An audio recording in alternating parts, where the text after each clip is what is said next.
हाय mister दीपक। Hello. जैसे कि आप एक कंपनी के फाउंडर हैं, आपकी एक काफ़ी बड़ी टीम भी है। मेरे से आपके लिए सवाल था कि आप एक कंपनी में टीम और एम्प्लॉइज़ को रिटेन कैसे करके रखते हैं? जैसे मार्केट में डेटा भी देखा जाता है कि कंपनी में 6 महीने तक लोग काम करते हैं और उसके बाद वो दूसरे अपॉर्चुनिटीज़ के लिए शिफ्ट हो जाते हैं। तो इसके बारे में मैं आपके कुछ थॉट्स लेना चाहूँगा। ओके। सो मतलब आप समझना चाहते हो कि एम्प्लॉयज़ को कैसे रिटेन करें। यस। तो एक्चुअली इसको हम रेगुलेशन से कनेक्ट करते हैं। तो हम जब देखते हैं तो यहाँ पे ना बहुत सारे रेगुलेशन चेंजेस आए हैं। जैसे कि हम बात करें हमारे दादा परदादा की बात करें, उन्होंने जब काम किया वो इंडस्ट्रियल रेगुलेशन था। उनको जॉब चाहिए थी अपनी बेसिक नीड्स को कंप्लीट करने के लिए, जैसे कि रोटी कपड़ा मकान। तो वो जॉब करना उनका एक प्राइमरी मोटिव था और उनकी ज़रूरत थी। उनको अगर जॉब के टाइम उनके बॉस पीट भी देते थे ना, तब भी वो जॉब नहीं छोड़ सकते थे, क्योंकि उनकी नीड्स थी बेसिक रोटी कपड़ा मकान, तो वो जॉब नहीं छोड़ सकते थे। उस टाइम का वो दौर था कि बॉस इज़ ऑलवेज राइट, सो उनको जॉब करनी थी। उस टाइम उनके पास कोई और अपॉर्चुनिटीज़ नहीं थी, बहुत कम वैकेंसीज थी। तो इसके बाद आया इंफॉर्मेशन रेगुलेशन। इंफॉर्मेशन रेगुलेशन की अगर बात करें हमारे फादर्स की या हमारे से थोड़े अपर जो हैं ओल्ड जनरेशन की, उस टाइम बहुत सारी एमएनसी कंपनीज़ हमारी कंट्रीज़ में आ गई, जैसे बहुत सारी आईटी कंपनीज़ आ गई। उस टाइम लोगों के पास इन्फॉर्मेशन है, लोगों के पास अगर कोडिंग सीखना है तो उनके लिए टफ़ नहीं है, वो यूट्यूब पे जाएंगे, सब कुछ है, इंटरनेट का ज़माना आ गया।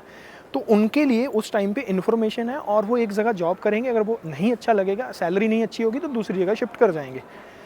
बट वो काम करते हैं इंफॉर्मेशन रेवोल्यूशन में स्टैंडर्ड ऑफ लिविंग के लिए, गुड लिविंग के लिए, नॉट जस्ट फॉर सैलरीज।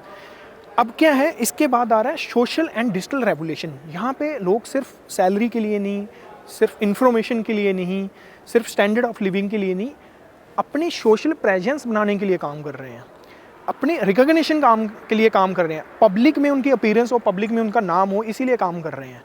लोगों को अगर आप सैलरी नहीं दोगे, ठीक है, वो मतलब बहुत सारी अपॉर्चुनिटी है, स्विच कर सकते हैं।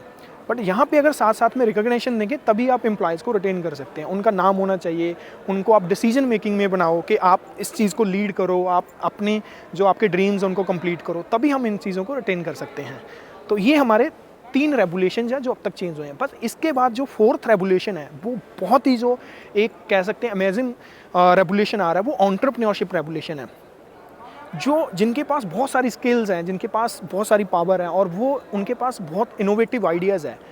फॉर सपोज अगर आज बड़ी बड़ी कंपनीज, ऑटोमोबाइल कंपनीज जो कार बना रही हैं, तो ईवी के आने से सिस्टम ऐसा हो गया कि आज एंटरप्रेन्योर कहता है कि मेरे को नॉलेज है, मैं अपनी ईवी की कंपनी खड़ी कर सकता हूँ। अगर हम बात करें ओला एंड उबर की, उन्होंने बहुत जल्दी अपने स्टार्टअप को यूनिकॉर्न में कन्वर्ट कर दिया है। तो वो एंटरप्रेन्योरशिप रेवोल्यूशन आ रहा है, जहाँ पे लोग जॉब क्रिएटर बनना चाहते हैं, अपने आइडिया से अपना स्टार्टअप खड़ा करके वो कर रहे हैं। तो ये रेगुलेशन जो है, ये 4th कम रेगुलेशन है और ये बहुत ही एक ज़बरदस्त रेगुलेशन है। तो हमें अगर एम्प्लॉयज़ को रिटेन करना है तो हमें इंडस्ट्रियल रेगुलेशन जो चेंज हो रहे हैं उनके साथ साथ अपने स्टैंडर्ड्स को अपग्रेड करना होगा और उनको समझना होगा कि हमें रिकॉग्निशन देनी है, उनके ड्रीम्स को कंप्लीट करना है, तभी हमारे साथ वो एक फ्रेंडली बिहेवियर में रह के रिटेन कर सकते हैं। तो इससे हम एक अच्छी टीम बना सकते हैं और हम रिटेन कर सकते हैं एम्प्लॉयज़ को। Thank you mister Deepak. Okay, thank काफ़ी यू। इंसाइटफुल आंसर ओके था। Okay okay.